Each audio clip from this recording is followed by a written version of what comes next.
Claro, es que la ciencia tiene sus pautas y su comportamiento siempre es igual. Se lanza una hipótesis, se intenta verificar, si la hipótesis realmente es reproducible, se acepta y se convierte en un paso adelante en los desarrollos científicos asociados a un sector concreto determinado.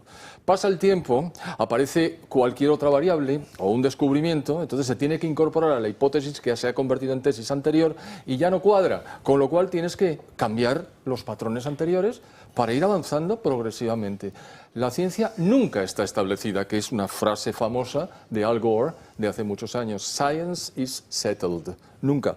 La ciencia no puede estar cerrada porque entonces hemos terminado de investigar y se caen las sociedades, que están basadas precisamente en los avances derivados de la investigación. Por lo tanto, esto siempre va a continuar. Y lo que no es cierto en absoluto es el dogma. Claro, es una religión. Es decir, yo lo he fijado y tenéis que creer en lo que yo digo. Esto es lo que dice Greta Thunberg a todos los que quieren escucharla.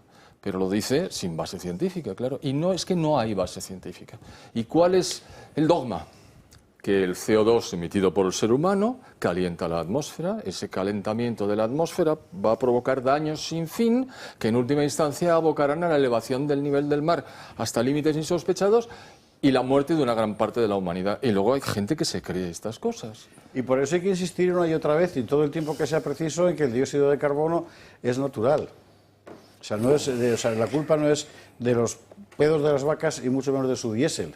Es que es la condición misma de la vida, en realidad. En la pantalla se ve un cuadro emitido por el IPCC, el Panel Intergubernamental para el Cambio Climático, que es un organismo creado por Naciones Unidas en 1988, que simplemente se dedica a justificar los asertos previos de que es el ser humano con sus emisiones de calor, de CO2 que generan calor, el responsable. Y entonces emiten un documento que está ahí, cuya fuente, ya lo dice, es el Panel Intergubernamental sobre el Cambio Climático, la base científica, e incluso dicen Cambridge University Press, 2001, figura 3.1 de la página, o cuadro 3.1 de la página 188. ¿Y qué dice?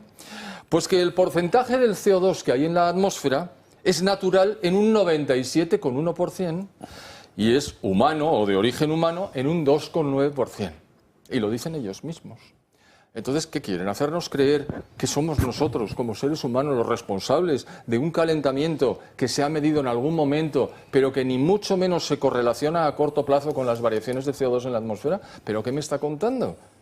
Es una cosa absolutamente ridícula. Y como este es un documento de trabajo que ellos mismos emitieron en su tercer informe, hacen informes cada X años, cada vez más acelerados, llevan 8, ellos dicen que son 6, pero son 8.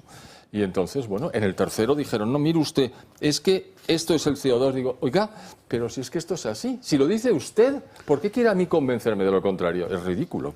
La segunda parte es la de la correlación entre esto y las temperaturas. Porque si esto es un hecho mensurable, la correlación entre ese eventual aumento de CO2 y el aumento de las temperaturas, vamos a ver, creo que no me arriesgo si digo que es una hipótesis no verificada. Efectivamente. Es que es eso. Pero si se efectúan las mediciones y luego se plasman en un gráfico, que es el que aparece en pantalla, en ese gráfico que es de los Estados Unidos y que va desde 1895 hasta que ya dejó de producirse en el 2011. Pero, en fin, en cualquier caso se ve evidentemente la línea en el centro, la línea roja, es la temperatura. Así ha evolucionado la temperatura en ese periodo considerado. Y la línea de puntos negra es la modificación del CO2 en la atmósfera, que, como se puede apreciar, crece vertiginosamente sin que la temperatura reaccione. Si alguien quiere decir que esto es una correlación y después quiere decir que hay una causación basada en la correlación, pues no es aceptable, porque es obvio que no. Y como es que no, pues no nos van a convencer de que es que sí. Y entonces es así. Entonces hay gente que dice, no, pero realmente sí que hay una correlación entre el CO2 y la temperatura, porque en las muestras de hielo de hace 400.000 años, en la estación Vostok, en Antártida, se ve claramente cómo primero suben las temperaturas y después sube el CO2. Ay, amigo, entonces la relación causal es que primero sube la temperatura y luego el CO2, luego no es al revés. No al revés, efectivamente. Bueno, eso está también demostrado, pero claro, lo omiten. ¿Y por qué? Porque se les cae el relato, los palos del sombrajo. No obstante, ¿hay calentamiento? Es decir, ¿ha habido un periodo de calentamiento? Sin duda. A cualquiera que conozca un poco la historia es capaz de identificar 3 o 4 momentos históricos documentados donde hay un cambio climático feroz. Para el siglo XIV, empieza de repente una Hacia el pequeña frío. de hielo, un montón de frío, principios de nuestra era, que suben las temperaturas, y en Germania y en Britania los romanos hacen vino, que es una cosa... Exactamente. El Imperio Romano tiene temperaturas más altas que las actuales. Claro, es decir que los cambios climáticos existen. Claro, La el cuestión cambio climático ahora es un patrón. es un pleonasmo, efectivamente, el cambio climático. Hoy estaríamos en uno de esos periodos, porque es verdad que ha habido durante unos años un aumento de la temperatura media, bueno, visible, pero luego de repente hay un parón. Sí, lo que pasa es que las variaciones no se correlacionan ni más o menos pues, obedecen a causalidad alguna con el CO2. Por ejemplo, en el siglo XX, a ver, ¿por qué empiezo por el principio? Esto empieza a medirse en 1850. Qué casualidad. ¿Y qué pasa en 1850?